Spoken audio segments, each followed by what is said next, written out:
Chapitre 15. Lorsque la soirée eut pris fin, Kitty raconta à sa mère sa conversation avec Levin. En dépit de la compassion que lui inspirait le jeune homme, elle était heureuse à la pensée d'avoir reçu une demande en mariage. Elle ne doutait pas d'avoir agi comme il convenait, mais, une fois dans son lit, elle fut longue à s'endormir.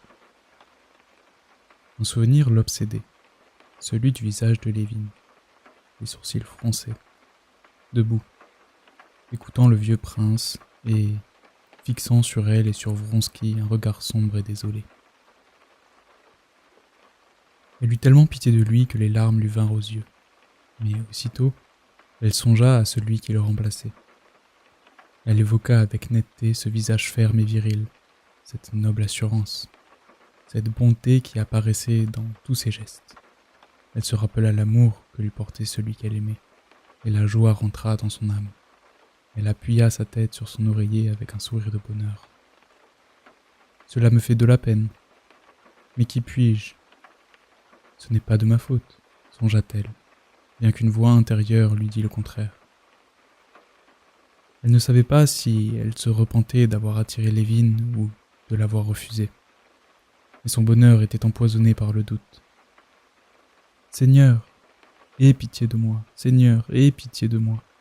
répéta-t-elle avant de s'endormir. Pendant ce temps, en bas, dans le petit cabinet du prince, se déroulait une de ces scènes qui avaient lieu si fréquemment entre les parents de Kitty au sujet de leur fille préférée. « Ce qu'il y a ? Vous allez le savoir !» criait le prince en agitant les bras et en se rabattant aussitôt les pans de sa robe de chambre doublée de petits gris. « Il y a que vous n'avez ni fierté ni dignité. Vous déshonorez et perdez votre fille avec cette façon ridicule et vulgaire de lui chercher un mari. Mais, pour l'amour du ciel, prince, qu'ai-je fait ? Dit la princesse, qui était près de pleurer. Elle était venue, heureuse et contente après son entretien avec sa fille, dire bonsoir au prince, selon son habitude et, quoiqu'elle n'eût pas l'intention de lui faire part de la demande de Levin et du refus de Kitty, elle lui avait laissé entendre qu'elle considérait le mariage de leur fille avec Vronsky comme certain et qu'il se déciderait dès que la comtesse serait arrivée. À ces paroles, le prince avait éclaté et accablé son épouse d'apostrophes malsonnantes. « Ce que vous avez fait, je vais vous le dire. Premièrement, vous attirez un fiancé. Tout Moscou en parlera et à bon droit. Quand vous donnez des soirées, invitez tout le monde. Et non seulement des prétendants de votre choix. Invitez tous ces béjaunes, c'est ainsi que le prince appelait les jeunes gens de Moscou. Engagez un tapeur, et qu'on danse, et ne ménagez pas des entrevues comme ce soir. Cela m'écœure de voir cela. Vous êtes arrivé à vos fins, vous avez tourné la tête de la petite. Levin vaut 1000 fois mieux que ce garçon. Ces petits maîtres de Pétersbourg, on les fabrique en série. Ils sont tous pareils, tous des bons à rien. Et fût-il le prince de sang, ma fille n'a besoin de personne. Mais qu'ai-je donc fait ? S'écria le prince avec courroux. Si on t'écoutait, l'interrompit la princesse, nous ne marierons jamais notre fille. Autant nous en aller à la campagne. Cela vaudrait mieux. Mais écoute-moi donc, je ne lui ai pas couru après le moins du monde. Un homme jeune et beau est aussi tombé amoureux de notre fille, et, je crois, qu'elle aussi. Oui, vous croyez. Et si elle en est vraiment éprise, et qu'il songe à se marier autant que moi ? Oh, je voudrais n'avoir pas Dieu. Ah, le spiritisme, ah, Nice, ah, le bal. Et le prince, se figurant imiter sa femme, faisait une révérence à chaque mot. Voilà comment nous ferons le malheur de Kitty, si elle se met vraiment dans la tête. Mais pourquoi crois-tu donc cela ? Je ne crois pas, je sais. Nous avons des yeux pour cela, tandis que les femmes sont aveugles. Je vois un homme qui a des intentions sérieuses, c'est Levin. Et je vois un pan, ce jeune fat, qui ne songe qu'à s'amuser. Allons, c'est toi qui te fais des idées. Tu t'en souviendras. Mais trop tard, comme pour Dolly. c'est bon, n'en parlons plus, l'arrêta la princesse, au souvenir de l'infortuné Dolly. Parfait. Bonsoir. Après s'être signés mutuellement et embrassés, mais sentant que chacun restait sur ses positions, les époux se séparèrent. La princesse avait tout d'abord été fermement convaincue que la soirée avait décidé du sort de Kitty, et qu'il ne pouvait y avoir de doute sur les intentions de Vronsky. Mais les paroles de son mari l'avaient troublée. Revenue dans sa chambre et remplie d'effroi devant cet avenir inconnu, elle répéta plusieurs fois, comme Kitty, du fond du cœur. « Seigneur, aie pitié de moi, Seigneur, aie pitié de moi. » Chapitre 16. Vronsky n'avait jamais connu la vie de famille. Sa mère, une femme du monde brillante dans sa jeunesse, avait eu, vivant de son mari et surtout plus tard, de nombreuses aventures qui avaient fait grand bruit. Il se souvenait à peine de son père et avait été élevé au corps des pages. Sorti très jeune de l'école comme officier, il était immédiatement tombé dans l'ornière des officiers riches de Pétersbourg. Quoiqu'il fréquentât de temps en temps la société, ses intérêts amoureux se trouvaient ailleurs. C'était à Moscou qu'il avait ressenti, pour la première fois, après la vie fastueuse et grossière de Pétersbourg, le charme d'une intimité avec une jeune fille du monde, pure et charmante, qui s'était éprise de lui. Il ne lui venait même pas à l'idée qu'il pût y avoir rien de répréhensible dans les rapports avec Kitty. Au bal, il dansait le plus souvent avec elle. Il fréquentait la maison de ses parents, parlait avec elle de ce dont on parle habituellement dans le monde, de stupidités, mais de stupidités auxquelles il donnait involontairement pour elle un sens particulier. Bien qu'il ne lui dît rien qui ne pût être entendu de tous, il sentait qu'elle était de plus en plus dans sa dépendance. Et plus il le sentait, plus cela lui était agréable, et plus il éprouvait de tendresse à son égard.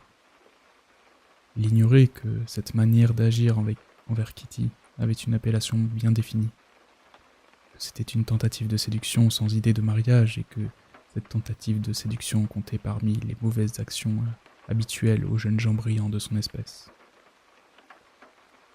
Il croyait qu'il avait découvert un nouveau plaisir et jouissait de sa découverte. S'il avait pu entendre ce que disaient les parents de la jeune fille ce soir-là, s'il avait pu se placer au point de vue de la famille et apprendre que Kitty serait malheureuse s'il ne l'épousait pas, il aurait été stupéfait et se serait refusé à y croire. Il n'aurait pu croire que ce qui lui procurait, à lui et surtout à elle, un si grand plaisir pût être blâmable. Il aurait encore moins cru qu'il devait se marier. Jamais il n'avait envisagé le mariage. Non seulement il n'aimait pas la vie de famille, mais la famille, et surtout le mari représentait dans le milieu des célibataires, où il vivait, un élément étranger, hostile, et, par-dessus tout, ridicule. Mais, quoique Vronsky ne soupçonna pas une seconde ce que disaient les vieux Shtcherbatsky, il sentit en sortant de chez eux que ce lien spirituel et secret qui existait entre lui et Kitty s'était si bien renforcé ce soir-là qu'il fallait entreprendre quelque chose. Quant à ce qu'on pouvait et ce qu'on devait entreprendre, il n'en avait pas idée. Ce qui est charmant, se disait-il en revenant de chez les Shtcherbatsky, et en emportant de chez eux, comme toujours, un agréable sentiment de pureté et de fraîcheur, dû en partie à ce qu'il n'avait pas fumé de toute la soirée, et un sentiment nouveau d'attendrissement devant l'amour que la jeune fille lui témoignait. Ce qui est charmant, c'est que ni elle ni moi n'avons rien dit. Mais nous nous sommes si bien compris dans cet échange muet de regards et d'intonations qu'elle m'a aujourd'hui avoué plus clairement que jamais qu'elle m'aimait. Avec quelle grâce, quelle simplicité, et surtout quelle confiance. Je me sens moi-même meilleur, plus pur. Je sens que j'ai un cœur, qu'il y a beaucoup de bon en moi. Ses jolis yeux amoureux, quand elle a dit « oui, tout à fait ». Et après, rien, Cela me fait plaisir, et à elle aussi. Il se demanda où il allait finir la soirée. Il fit en imagination le tour des endroits où il aurait pu aller. Au club, la partie de Bézigue, le champagne avec Ignatov. Non, au château des Fleurs. J'y retrouverai Oblonsky, les rengaines, le cancan. Non, j'en ai par-dessus la tête. Voilà pourquoi j'aime les Sherbatsky. Ils me rendent meilleur. Je vais rentrer chez moi.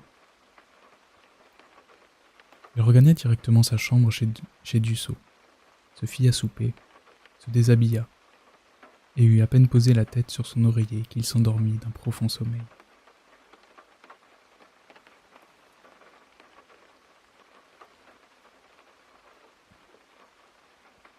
Chapitre 17. Le lendemain matin, à 11h, Vronsky se rendit à la gare de Pétersbourg pour y chercher sa mère. La première personne qu'il aperçut sur les marches du grand escalier fut Oblonsky, venu au devant de sa sœur qui arrivait par le même train. « Hé, votre Excellence !» cria Oblonsky. « Qui viens-tu chercher ?»« Ma mère !» répondit Vronsky, en souriant, comme tous ceux qui le rencontraient. Il lui serra la main et monta l'escalier avec lui. « Elle doit arriver aujourd'hui de Pétersbourg. Elle doit arriver aujourd'hui de Pétersbourg. Je t'ai attendu jusqu'à 2h. Où donc es-tu allé en quittant les Sherbatsky ?»« Chez moi, » répondit Vronsky. « J'avoue que j'ai trouvé cette soirée si agréable que je n'ai plus envie d'aller ailleurs. Je reconnais à leurs marques les chevaux ombrageux et à leurs yeux les jeunes gens amoureux, déclama Stepan Arkadievitch comme il avait fait la veille pour Lévin. Vronsky sourit d'un air constant, mais changea aussitôt de conversation. « Et toi, qui viens-tu chercher ?» demanda-t-il. « Moi ? Une jolie femme, » dit Oblonsky. « Tiens, tiens. Oni, soit qui mal y pense. C'est ma sœur, Anna. »« Ah, Madame Karénine ?» dit Vronsky. « Tu la connais, sans doute. »« Oui, je crois. Ou bien non. À vrai dire, je ne me souviens plus, » répondit d'un air distrait Vronsky, à qui ce nom de Karénine évoquait confusément quelqu'un d'affecté et d'ennuyeux. « Mais tu connais sûrement mon illustre beau-frère, Alexis Alexandrovitch. Tout le monde le connaît. C'est-à-dire que je le connais de réputation et de vue. Je sais qu'il est intelligent, instruit, remarquable. Mais tu sais, ce n'est pas mon not in my line, dit Vronsky. Oui, c'est un homme très remarquable, un peu conservateur, mais un excellent homme, observa Stepan Arkadievitch. Un excellent homme. Grand bien lui fasse, dit Vronsky en souriant. Ah, te voilà, dit-il à un vieux domestique de sa mère qui se tenait près de la porte. Viens ici. Vronsky, ces derniers temps, outre l'agrément que tous éprouvaient en voyant Oblonsky, ressentait un plaisir particulier à le voir, car il s'imaginait que cela le rapprochait de Kitty. Alors, nous organisons un souper dimanche pour la diva, lui dit-il en lui prenant le bras en souriant. Bien sûr, c'est moi qui reçois les souscriptions. Ah, tu as fait hier connaissance de mon ami Lévin, demanda Stepan Arkadievitch. Oui, mais il est parti bien vite. C'est un charmant garçon, reprit Oblonsky, n'est-ce pas? Je ne sais pas, répondit Vronsky. Pourquoi tous les moscovites, excepté ceux à qui je parle, bien entendu, continua-t-il sur le ton de la plaisanterie, ont quelque chose de tranchant. Ils montent sur leurs grands chevaux, se fâchent, ont toujours l'air de vouloir vous faire la leçon. Il y a du vrai là-dedans, dit Stepan Arkadievitch en riant gaiement. Est-ce pour bientôt? Demanda Vronsky à un employé. Le train arrive, répondit l'homme. L'approche du train se faisait sentir de plus en plus par l'animation qui allait croissant sur le quai. Les allées et venues des porteurs, l'apparition des gendarmes et des employés, l'arrivée des gens venus au devant des voyageurs. À travers la brume, on apercevait des ouvriers en pelisses courtes et souples bottes de feutre qui traversaient l'enchevêtrement des voies. On perçut au loin le sifflement de la chaudière et le déplacement de quelque chose de lourd. « Non, » dit Stepan Arkadievitch, qui mourait d'envie de faire part à Vronsky des intentions de Lévin. « Non, tu n'as pas dû apprécier mon Lévin à sa juste valeur. C'est un garçon très nerveux, et cela le rend parfois désagréable, j'en conviens. Mais il peut être charmant. C'est une nature si droite, si honnête, et un cœur d'or. Mais hier, il avait des raisons particulières, poursuivit avec un sourire significatif Stepan Arkadievitch, oubliant complètement la sympathie sincère qu'il éprouvait la veille pour Lévin et la reportant sur Vronsky. Oui, il avait une raison d'être, ou très heureux, ou très malheureux. Vronsky s'arrêta et lui demanda son détour.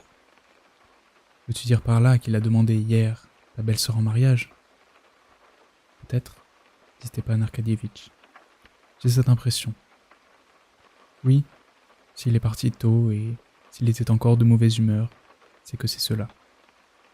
Il y a très longtemps qu'il en est amoureux et il me fait pitié. »« Vraiment ?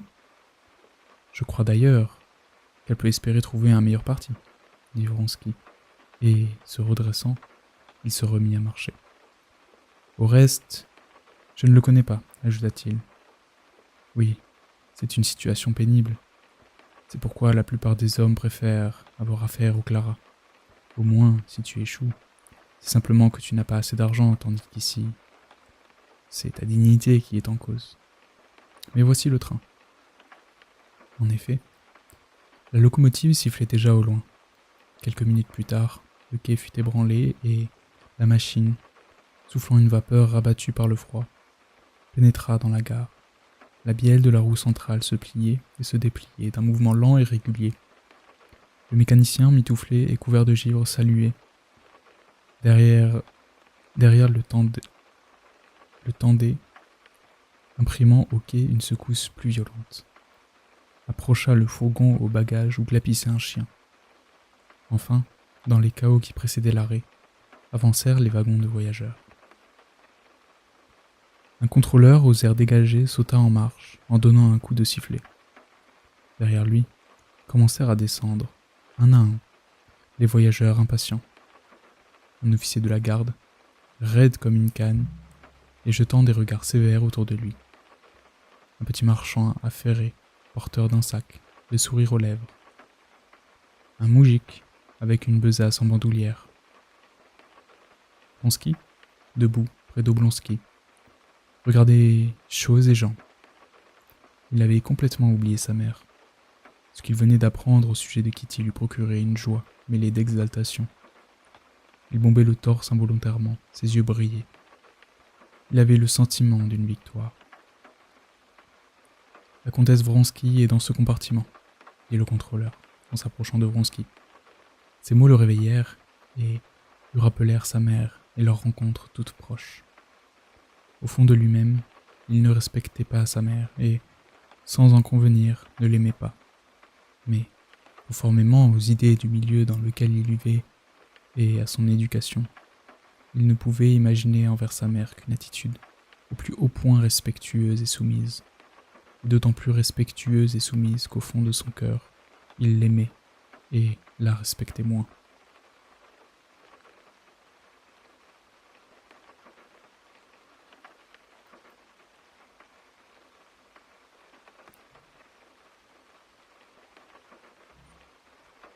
Chapitre 18.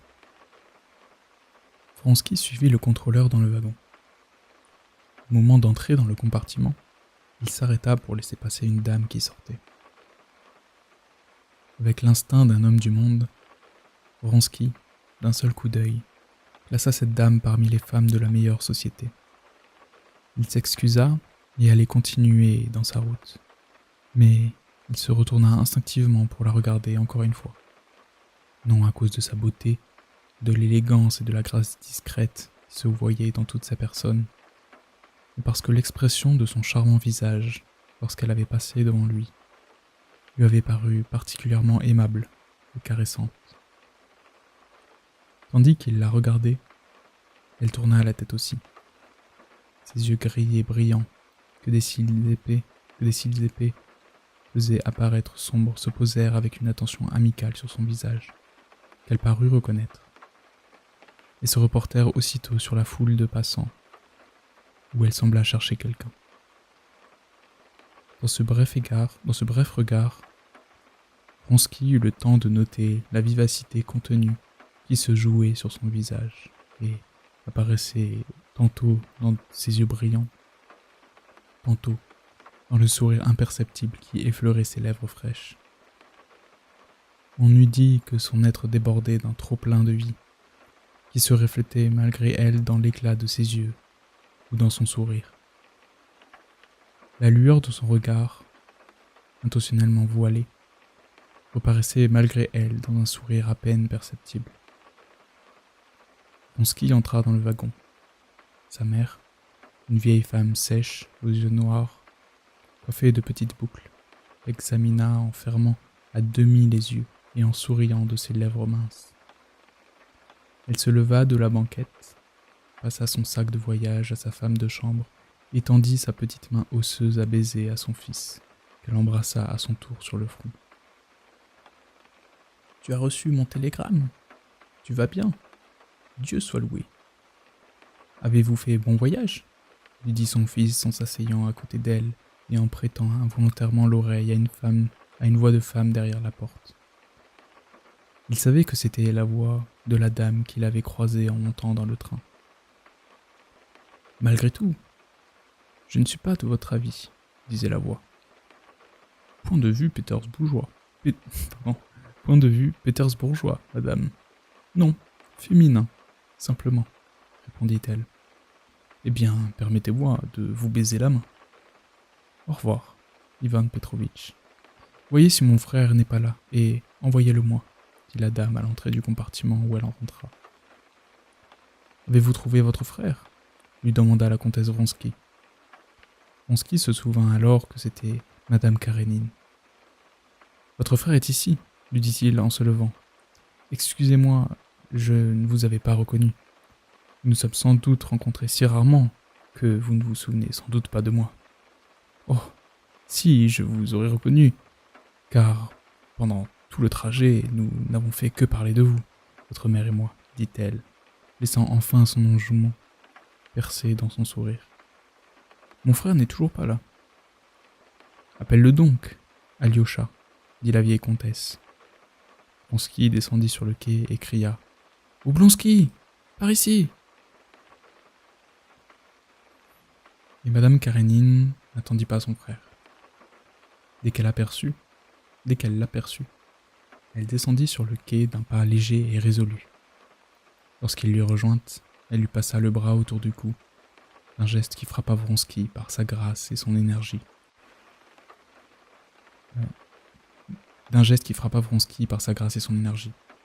L'attira vivement vers elle et l'embrassa avec cordialité. Vronsky ne la quittait pas des yeux et souriait sans savoir pourquoi. Mais il se souvint que sa mère l'attendait et remonta dans le wagon. « N'est-ce pas qu'elle est charmante ?» lui dit la vieille comtesse. « Son mari me l'a confiée, et j'en ai été bien ravi. Nous avons bavardé pendant tout le trajet. Alors et toi ? On dit que vous filez le parfait amour. Tant mieux, mon cher, tant mieux. »« Je ne sais à quoi vous faites allusion, maman, » répondit froidement son fils. « Sortons-nous » Madame Karénine rentra dans le wagon pour prendre congé de la comtesse. « Eh bien, comtesse, vous avez retrouvé votre fils, et moi, mon frère, » lui dit-elle gaiement. « D'ailleurs, toutes mes histoires étaient épuisées. Je n'aurais plus rien eu à vous raconter. »« Je n'en crois rien, » dit la comtesse en lui prenant la main. « Je ferai le tour du monde avec vous, sans m'ennuyer. Vous êtes une de ces charmantes femmes avec lesquelles il est agréable de parler et de se taire. Et je vous en prie, ne pensez pas à votre fils. Il faut bien se séparer de temps en temps. » Madame Karénine restait debout, immobile, très droite, et ses yeux souriaient. « Anna Arkadievna a un fils, » expliqua la comtesse. « Un petit garçon de 8 ans. Elle ne l'a jamais quitté. et se tourmente de l'avoir laissé.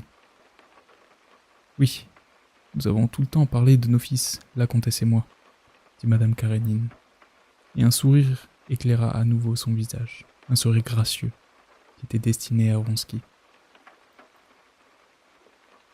Cela a dû bien vous ennuyer, lui dit-il, lui renvoyant la balle qu'elle lui avait envoyée avec coquetterie. Mais elle ne désirait visiblement pas poursuivre la conversation sur ce ton, et se tourna vers la vieille comtesse. Je vous remercie beaucoup. Je n'ai même pas senti passer la journée d'hier. Au revoir, comtesse. Adieu, mon ami, répondit la comtesse. Permettez-moi d'embrasser votre joli visage. Moi qui suis une vieille femme, je puis vous dire sans façon que vous avez fait ma conquête. Quelque conventionnelle que fût cette phrase, Madame Karénine en parut touchée. Elle rougit, s'inclina légèrement, offrit son visage au baiser de la comtesse, se redressa et, avec ce même sourire qui frémissait tantôt dans son regard, tantôt sur ses lèvres, tendit la main à Vronsky. Il serra cette petite main et fut extraordinairement heureux d'en sentir dans la sienne la pression ferme et énergétique. Elle sortit d'un pas rapide, étonnamment léger pour sa corpulence. Tout à fait charmante, dit la vieille comtesse. C'était exactement ce que pensait son fils. Il la suivit du regard jusqu'à ce que sa gracieuse silhouette eût disparu. Un sourire restait sur ses lèvres. Par la fenêtre, il la vit s'approcher de son frère, lui mettre la main sur le bras et commencer à lui parler avec animation. Sa conversation n'avait visiblement nullement trait à lui, Vronsky, et il en fut chagriné. Eh bien, maman, vous allez tout à fait bien, répéta-t-il en se tournant vers sa mère. Oui, parfaitement. Alexandre a été très gentille et Marie a beaucoup embelli. Elle est très intéressante. Et elle se mit à parler de ce qui lui tenait le plus à cœur, du baptême de son petit-fils pour lequel elle s'était rendue à Pétersbourg, de la bienveillance toute particulière témoignée par l'empereur à son fils aîné. Voici Laurent, dit Vronsky, en regardant par la fenêtre. Partons, si vous voulez. Le vieux domestique, qui accompagnait la comtesse, vint annoncer que tout était prêt. Et la comtesse se leva. Allons, maintenant. Il n'y a plus beaucoup de monde, dit Vronsky. La femme de chambre prit le sac et le petit chien. Le domestique et un porteur se chargèrent des autres bagages. Vronsky donnait le bras à sa mère lorsqu'ils descendirent du wagon. Un groupe d'hommes passa soudain devant eux avec des visages épouvantés. Le chef de gare était parmi eux, avec une casquette d'une couleur spéciale. Il était visiblement arrivé quelque chose d'anormal. Les voyageurs refluaient vers l'arrière du train. Quoi? Comment? Où ça? Il s'est jeté dessous? On l'a écrasé? Entendait-on parmi les passants. Stepan Arcadievitch et sa sœur, se donnant le bras, revenaient avec des visages bouleversés. Afin d'éviter la foule, ils s'arrêtèrent près de la porte du wagon. Les dames remontèrent dans leur compartiment, tandis que Vronsky et Stepan Arcadievitch allaient quérir de plus amples détails sur le triste événement.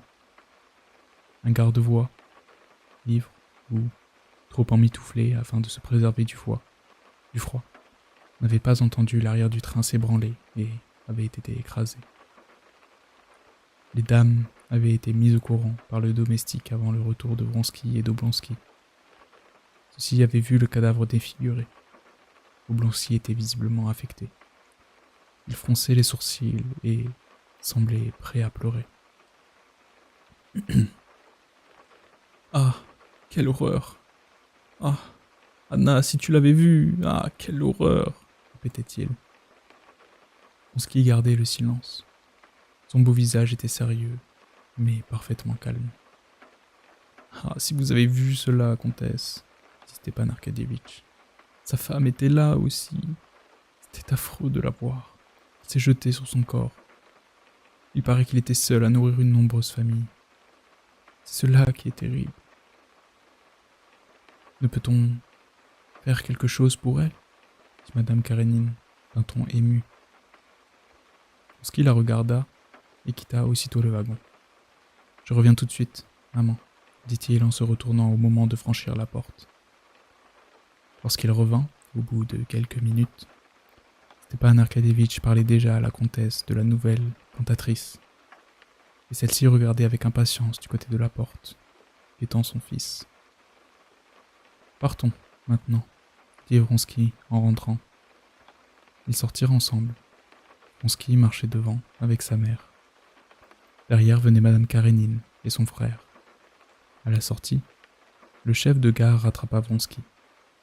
« Vous avez remis 200 roubles au sous-chef de gare. Ayez la bonté de me dire à qui vous les destinez. »« À la veuve, » dit Vronsky, en haussant les épaules. « Je ne comprends pas pourquoi vous me posez cette question. »« Vous avez fait cela ?» cria Oblonsky derrière lui et, serrant le bras de sa sœur, il ajouta : « C'est très généreux, très généreux. N'est-ce pas que c'est un charmant garçon ? Mes hommages, comtesse. » Il s'arrêta ainsi que sa sœur, cherchant la femme de chambre de Madame Karénine. Lorsqu'ils eurent sorti de la gare, la voiture des Vronsky était déjà partie. Les gens qui entraient continuaient à parler de l'incident. « Voilà une mort affreuse !» dit un monsieur en passant à côté d'eux. « On dit qu'il a été coupé en deux. »« Au contraire, c'est la mort la plus douce, puisqu'elle a été instantanée, » observa un autre. « Comment ne prend-on pas de mesures ?» dit un troisième. Madame Karénine monta en voiture, et son frère vit avec étonnement que ses lèvres tremblaient et qu'elle avait peine à retenir ses larmes. « Qu'as-tu, Anna ?» lui demanda-t-il lorsqu'ils furent éloignés. « C'est un mauvais présage, » dit-elle. « Quelle sottise, » dit Stepan Arkadyevitch. « Tu es arrivé, c'est le principal. Tu ne peux savoir combien j'ai mis d'espoir en toi. »« Est-il longtemps que tu connais Vronsky ?» demanda-t-elle. « Oui.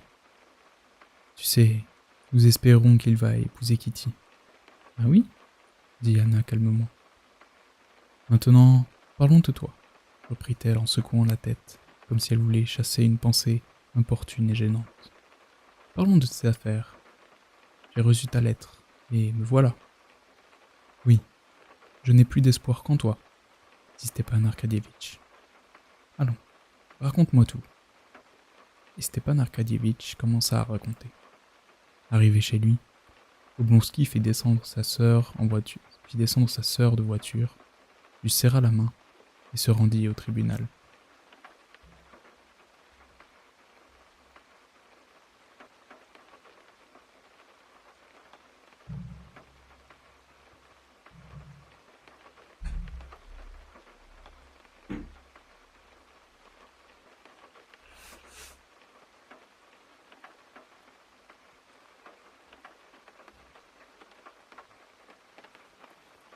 Chapitre 19.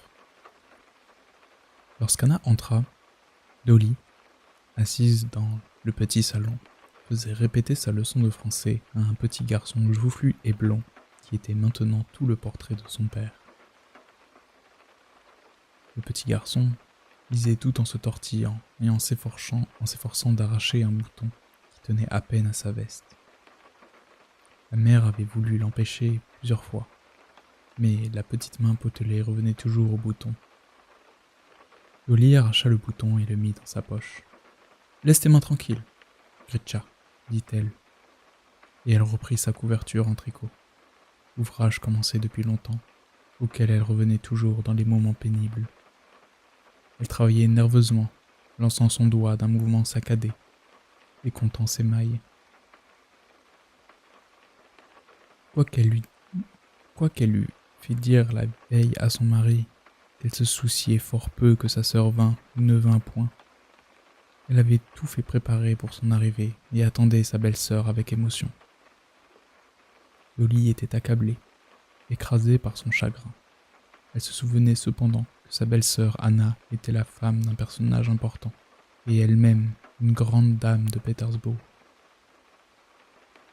Oui, au bout du compte, Anna n'y est pour rien, songeait Dolly. Je ne lui connais que les plus belles qualités, et elle m'a toujours témoigné de l'affection et de l'amitié. À vrai dire, autant qu'elle pouvait se souvenir de l'impression qu'elle avait ressentie à Pétersbourg chez les Karénines, leur maison lui avait déplu. Il y avait quelque chose de faux dans leur vie de famille. Pourquoi ne la recevrais-je pas? Et qu'elle ne s'affiche pas de me consoler, songeait Dolly. Consolation, exhortation, pardon chrétien. Je me suis répété tout cela plus de 1000 fois, et cela ne me sert à rien. Tous ces jours-ci, Dolly était restée seule avec les enfants. Elle ne voulait pas parler de son chagrin, et elle ne pouvait parler d'autre chose avec ce chagrin sur le cœur. Elle savait que d'une façon ou de l'autre, elle dirait tout à Anna. Et tantôt elle était heureuse à la pensée de se confier. Tantôt l'irritait la nécessité de parler de son humiliation à la sœur de son mari et d'entendre des phrases toutes prêtes d'encouragement et de consolation. Elle regardait la pendule, attendant sa belle-sœur d'une minute à l'autre. Mais, ainsi qu'il arrive souvent, elle laissa précisément passer le moment où la voyageuse arriva et n'entendit pas la sonnette. En entendant le frôlement d'une robe et des pas légers sur le seuil de la porte, elle se retourna et son visage fatigué exprima non la joie, mais l'étonnement. Elle se leva et prit sa belle-sœur dans ses bras. « Comment? Tu es déjà arrivée ?» lui dit-elle en l'embrassant. « Dolly, comme je suis heureuse de te voir. »« Moi aussi, » dit Dolly avec un pâle sourire, s'efforçant de deviner à l'expression d'Anna ce qu'elle savait. « Elle sait sûrement, » se dit-elle en voyant la compassion sur le visage d'Anna. « Viens, je vais te conduire dans ta chambre, » poursuivit-elle en essayant d'éloigner autant que possible le moment des explications. « C'est Gritcha ? Mon Dieu, comme il a grandi !» dit Anna. Elle embrassa l'enfant, sans quitter Dolly des yeux, puis s'arrêta et rougit. « Non, permets-moi de rester ici. » Elle ôta son fichu et son chapeau qui se prit dans une mèche de ses cheveux noirs bouclés. Elle se dégagea, en secouant la tête. « Tu resplendis de bonheur et de santé, » lui dit Dolly, presque avec envie. « Moi ? » ?»« Oui, » dit Anna. « Mon Dieu, Tania, la contemporaine de Serge, » ajouta-t-elle en se tournant vers la petite fille qui entrait en courant. Elle la prit dans ses bras et l'embrassa. « Quelle délicieuse enfant, délicieuse. Montre-les-moi tous. » Elle les nomma. Elle se souvenait non seulement de leur prénom, mais de l'âge exact, du caractère, des maladies de chacun des enfants. Dolly ne put y rester insensible. « Allons les voir, » dit-elle. « Vassia dort pour l'instant, c'est dommage. » Après avoir rendu visite aux enfants, elles s'installèrent en tête-à-tête dans le salon pour prendre le café. Anna se servit, puis repoussa le plateau. « Dolly, » dit-elle. « Il m'a parlé. » Dolly regarda Anna d'un air froid. Elle attendait maintenant des phrases de compassion feintes, mais Anna ne dit rien de semblable. « Dolly, ma chérie, » dit-elle. « Je ne veux ni plaider en sa faveur, ni te consoler. C'est inutile. Mais je te plains, mon ami. Je te plains de tout mon cœur. » Les larmes brillèrent à ses cils touffus. Elle vint s'asseoir plus près de sa belle-sœur et lui prit la main de sa petite main énergique. Dolly ne s'écarta pas, et son visage conserva son expression sévère. Elle dit : « On ne peut pas me consoler, après ce qui est arrivé. Tout est fini. J'ai tout perdu. » Et dès qu'elle eut dit cela, l'expression de son visage s'adoucit soudain. Anna baisa la main sèche et maigre de Dolly et dit : « Mais, Dolly, que faire ? Que faire ? Comment agir au mieux dans cette terrible situation ? Voilà à quoi il faut songer. Tout est fini. Il n'y a pas à revenir là-dessus. dit Dolly. Mais le pire est que je ne peux pas le quitter. Il y a les enfants, et je ne suis pas libre. Et pourtant, je ne peux plus vivre avec lui. C'est une torture pour moi de le voir. Dolly, ma chère, il m'a parlé. Mais je veux que tu m'en parles à ton tour. Dis-moi tout. Dolly la regarda d'un air interrogateur. L'intérêt et l'affection se lisaient sur le visage d'Anna. Soit, dit-elle brusquement. Je vais reprendre depuis le commencement. Tu sais, comment je me suis mariée, avec l'éducation de maman. J'étais non seulement naïve, mais sotte. Je ne savais rien. On dit, je sais, que les maris racontent à leurs femmes leur vie passée, mais Stiva... Elle se reprit. Stepan Arkadievitch ne m'avait rien dit. Tu ne croirais pas que, jusqu'à ces derniers temps, j'étais persuadé que j'étais la seule femme qu'il ait connue. J'ai vécu ainsi 8 ans. Comprends que non seulement je ne le soupçonnais pas d'être infidèle, mais j'estimais que c'était impossible. Et soudain, imagine-toi, apprendre ces horreurs, ces abominations, avec des idées pareilles. Tu me comprendras, être convaincu, sûr de son bonheur, et tout à coup, poursuivit Dolly en retenant ses sanglots, et recevoir une lettre de lui à sa maîtresse, à la gouvernante de mes enfants. Non, c'est trop affreux. Elle sortit précipitamment son mouchoir et s'en couvrit le visage. Je comprends encore mon entraînement, reprit-elle après un instant de silence. Mais me tromper, délibérément, habilement, et avec qui? Continuer à être mon mari et, en même temps, c'est affreux. Tu ne peux pas comprendre. Oh si, je comprends, chère Dolly, dit Anna en lui serrant la main. Et tu crois qu'il sent toute l'horreur de ma situation, poursuivit Dolly. Pas le moins du monde, il en est heureux et content. Oh non, interrompit vivement Anna. Il fait pitié, il est dévoré de repentir. Est-il capable de repentir? Interrompit Dolly en contemplant avec attention le visage de sa belle-sœur. Oui, je le connais. Je ne peux pas le regarder sans pitié. Nous le connaissons toutes les deux. Il est bon, mais il est fier et il se sent tellement humilié. Ce qui m'a touché surtout, ici Anna devina ce qui pouvait le plus toucher Dolly, c'est que 2 choses le torturent. D'une part, ses remords envers les enfants, et, d'autre part, le fait de t'avoir causé une telle souffrance, alors qu'il t'aime. Car il t'aime plus que tout au monde, se hâta d'ajouter Anna, interrompant Dolly qui voulait répliquer. Non, non, elle ne me pardonnera pas, répète-t-il sans cesse. Dolly écoutait pensivement sa belle-sœur sans la regarder. Oui, je comprends que sa position est affreuse. C'est pire pour le coupable que pour l'innocent, dit-elle. Lorsqu'il sent que tout le malheur vient de sa faute, et comment pardonner? Comment puis-je être encore sa femme, après elle? Ce serait une torture pour moi de vivre avec lui maintenant, d'autant plus que j'aime toujours l'amour que je lui portais jadis. Les sanglots l'interrompirent.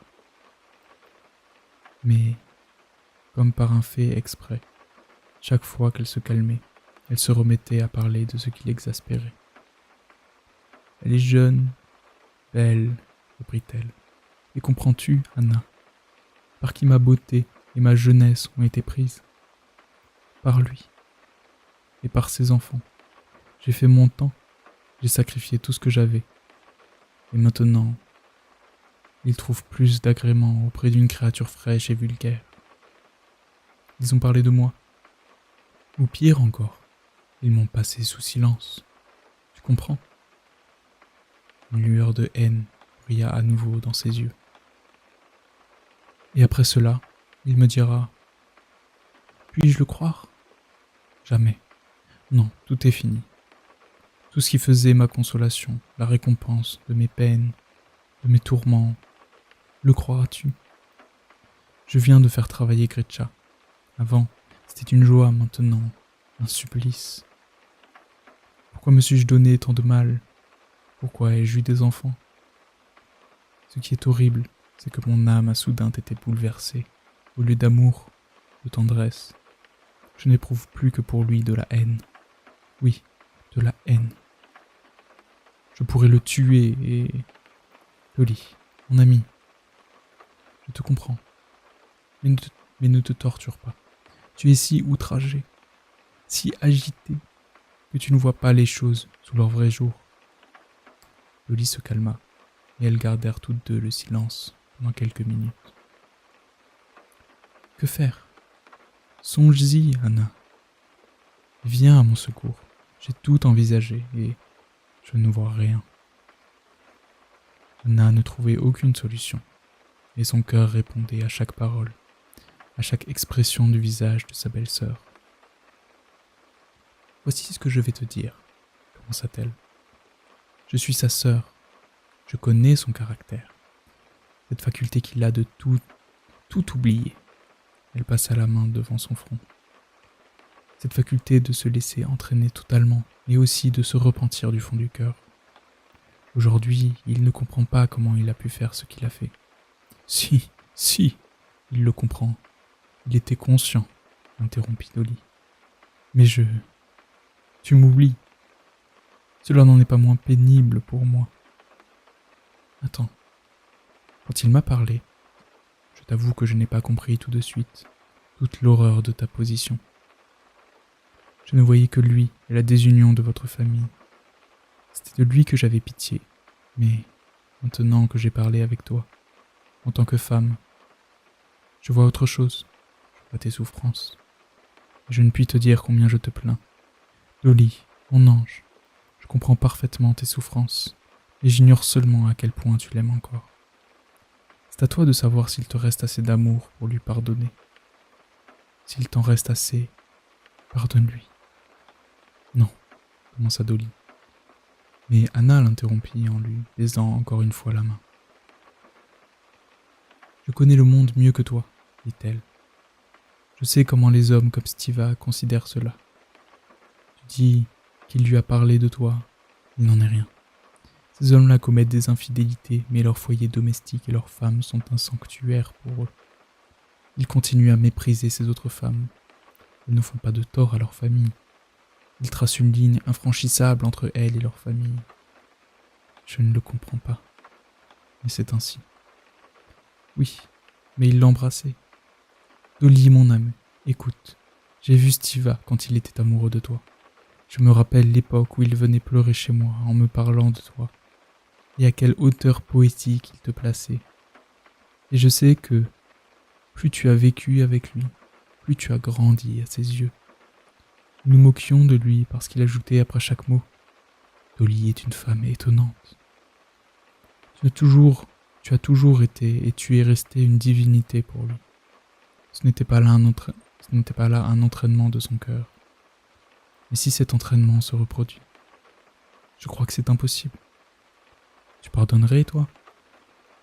Je ne sais pas. Je ne peux pas dire. Si, je le peux, dit Anna qui était songeuse. Elle saisit en pensée la situation, la pesa sur des balances intérieures et ajouta « Si, je peux, oui, je pardonnerai. Je ne serai plus la même, mais je pardonnerai. » Comme s'il ne s'était rien passé, rien du tout. Bien sûr, interrompit vivement Dolly, comme si elle exprimait une pensée qui lui était venue plus d'une fois à l'esprit. Autrement, ce ne serait pas le pardon. Si l'on pardonne, ce doit être complètement. Viens, je vais te conduire à ta chambre, dit-elle, en se levant. Chemin faisant, elle prit sa belle-sœur dans ses bras. Ma chérie, comme je suis contente que tu sois venue. Je me sens mieux, beaucoup mieux.